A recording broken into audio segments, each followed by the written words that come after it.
born and raised in Framingham. My parents actually had an apartment at Beaver Terrace Circle, and I frequented Interfaith and Poussin Road a lot because I had family and friends that lived and still live there to this day. So being part of this program and the role that I'm going to be undertaking right now means a lot to me, because it means that I can instill and impact the lives of a lot of young people, and allow them to see the future that they can get to at a level of their choosing.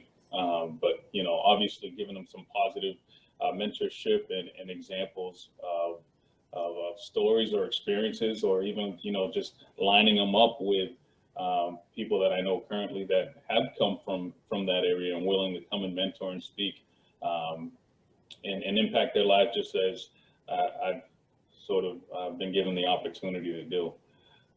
That we're here to make changes, to make significant impact in this community, and to allow the students to see everything that Hoops and Homework has offered, can offer, and will offer in the future.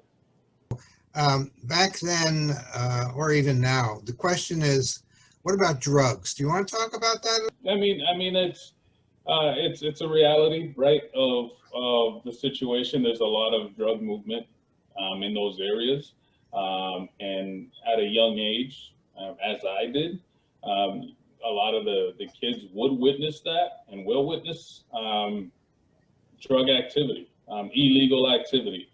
So if we can sort of not form a bubble, but sort of change their focus, like I mentioned before, to something more positive, and they'll understand that that's not the lifestyle in which they should head to, that they should head to a different form of life, a better form of life. If they see someone that's a few years older than them in a year or two, all of a sudden have brand new clothing, brand new vehicles, that's very, very impactful in their view. And it gives them that falsehood of that's the way to live. And that's not what we're going to try to accomplish, or not. I'm going to try to continue the message of Hoops and Homework and try to refocus the students. It's all about focusing them on the positive. Yeah. All right. What about other areas of town? I know I've been in the near Walmart. There's a whole, I think it's Lord Chesterfield. Are you familiar? Yeah. I mean, there's other pockets of town. Can you see us expanding in other pockets of town? I really feel like it's gonna become a model where it can go citywide and impact not only the pockets that we are currently in, but different areas throughout the city.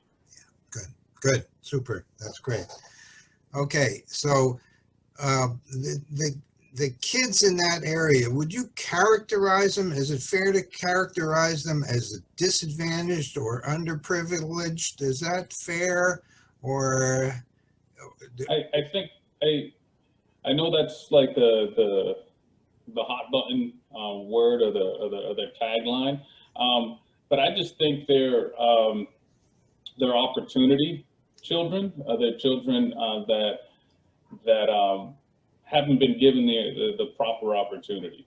And yes, I guess the famous tagline is underserved or disadvantaged, but it's just lack of opportunity. I just had that conversation with a young person this week where I was talking about, he's a football player, and he was comparing himself with different teammates. And I was just explaining how he was lent more opportunity than other students were. And that's why he is where he is versus the other students. So it's all about opportunity and having people provide that for the kids. And if we can do that, it's a win. Every kid down there, or kids in town, need something called an advocate. In other words, not the mother, not the father, not the teacher, but someone else that the kid can go to, that would be an advocate, that would look out for that kid. Do you see that as, does that ring a bell with you? Definitely. You need someone else on your side, right?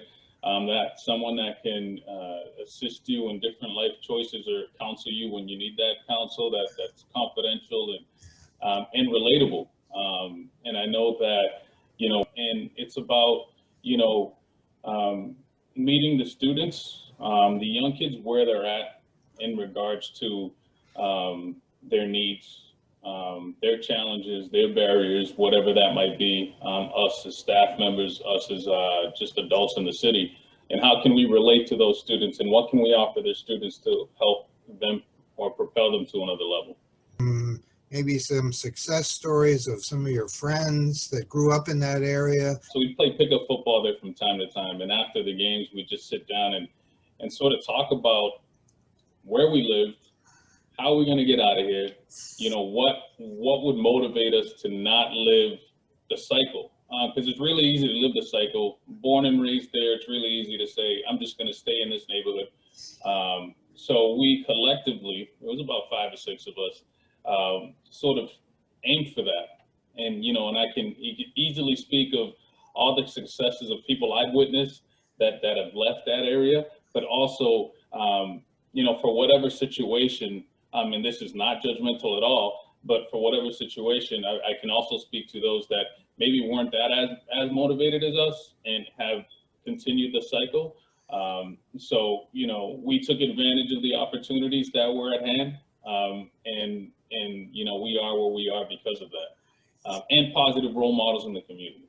So I decided to focus on criminal justice. I wanted to be a police officer. But it wasn't necessarily because I wanted to fight crime. It was more because I wanted to make an impact on a community and help the community in whatever way, shape, or form I could. But it was more community involvement. Had an office at the high school, at Framingham High School, where I helped students get jobs, internships, and different work experiences. And that was great because I saw students at all phases of life, at all socioeconomic classes. And one thing is, as Herb alluded to earlier, is they all sort of, the common denominator is advocacy. They need an advocate. There were students that were at a high level of the socioeconomic ladder that needed advocacy. There were students at a low level that needed advocacy. They just needed that extra motivation, that extra fire, or that person that they can relate to, that can be on their side, fight for them. And it's something that I've learned I hold strongly. I needed an advocate growing up. There was multiple role models that were on my side. Hey, Kevin, wonderful. It just sounds so good. We're lucky to have you. Do you want to talk about this summer program and details now? Assuming that we can do a full day, full program, summer program with academics and sports. You want to talk about some of the details? Yeah, definitely. I've had 17 plus years in summer programming, sports and recreation, and some career development stuff when I was at Keefe, and even a couple years after my departure from Keefe. I continue to work with them and for them at Summer Discover, that the camp they have. It's a career exploration camp / sports and recreation camp. So I saw the in and outs from literally 40 students during the summer to over, we had to divide it into 2 sessions. So it was over 500 kids at the end of it. So I saw the growth. I saw the operational side. I was involved in coordination, the activities. I transferred that and used that for a summer at the Boys and Girls Club of Brockton as a camp director. So I'm taking all those experiences, as well as the ones that I recently had over the last 3 or 4 years through youth programming during the summer, and I'm going to see if we could create something fun and exciting for the students here, hoops and homework, in a full-time situation where students will participate in some academic enrichment, some sports and recreation, some clinics, some activities, some events, some field trips, even some service learning. I think it's very, very important that we identify or teach our young kids about service learning for the sole reason of trying to erase that misconception where they really believe community service is all about just handing food out, right? And even though that's great, it's the value that's behind it. It's the value of service learning, of helping out your community and giving back to those that are given you. So if we can sort of hit all those points throughout the summer, I think we can develop some good young people that translates into good citizens when they're older. Good, super, super. Now, obviously, the summer program is going to be some academic work. Do you think you can motivate these kids to really get into some reading in the summer and do their summer reading? You think, can we do that? I think with the use of incentives and using some great staff to help motivate and make it not look like work, right? Teach them that reading is fun. There's different ways to sort of break it down, different strategies that are out there. There's different professionals that have put some good work out there or can even help us throughout the summer. Have these students see reading or math or science as something as fun as opposed to, oh, I got to do this all over again. Especially during the summer when it's hot out. So we're gonna definitely look into that. Maybe form a few book clubs or do something where we can get kids to do that. All right, you want to talk about one kid that needed a little extra help that you want to talk about that kid? Okay. Yeah, not involved at all. I was notified of the student. So what I had to do was he became my summer buddy. And my thought process was I was going to have this kid one-on-one for weeks, right? Instead, what ended up happening is it only took me about a week to get him engaged because he became like the VIP student where from morning till drop off or pickup, excuse me, he was like by my side. So he was traveling with me. He was engaged in games with me. I sort of had to put my radio down and my clipboard down and be engaged in the activities and games with him. And he enjoyed every minute of it. At the end of the week, he witnessed that it was actually fun. He actually learned a lot. There was a lot of students that didn't get their top choice. And instead of moping around, they made something out of it, right? And for the next 3 weeks, he was super engaged, super proud, super happy. He was only 12, 13 at the time, and now he's an adult, and he was doing good things in his life. So sweet story, very nice. All right, the parents. Any ideas for getting the parents involved? So yeah, so I think what we're going to approach is trying to get them to buy in. I want them to see the value of the program. I mean, I know they have some resemblance in their mind about what the program is, but maybe walk a day in their son or daughter's shoes, have orientation sessions, have different activities throughout the year for them to see the benefits of having these students enrolled in this program, in the Hoops and Homework program, survey them, maybe do some focus groups, see what the need is, hear them out, and see if we can't work together to make this a real neighborhood program instead of, us, telling them what they need, maybe collaboratively figuring it out. We've got kids that have aged out of our program that are maybe 14, 15, 16 years old, and right, they're in a strange situation. Can we do something with them after 6 o'clock when we normally close? I definitely think we can, and I definitely would love to.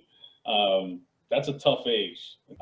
Maybe have some team nights, some different activities and events. And again, it's all about community partnerships and leveraging our network to assist in this, but definitely target those students, get that buy-in, get them off the streets and into the program, and yeah, and make this a great opportunity experience for them. So I know kids down there that come in, they're 5 years old, they're ready to go to kindergarten. And I know that already these poor kids are behind the 8 ball, because some of the more advantaged kids that already know how to read or know so much more, and these kids come in. So the question is, what about having our program open for kids that are 3 years old and 4 years old before kindergarten? What do you think about that? But there's definitely there's a need for pre-K programming throughout the whole community. I know Framingham Public Schools is trying to get that to happen. But for those young kids in the immediate neighborhood where hoops and homework is, where parents can be confident in sending those youngsters to us for 1 or 2 hours throughout the day for them to learn some things, participate in different activities, and then grow, would be great. So yes, I do think, and I think we can actually capture, and dare I say, ages 3 to 17 if we can. Definitely, we can definitely identify both, or excuse me, all 3 sort of target age groups, and create just a big, huge citywide program. I'm like speaking big here, but that's where I'm at. All right. So we're really looking forward to having you at Hoops and Homework, and wonderful match.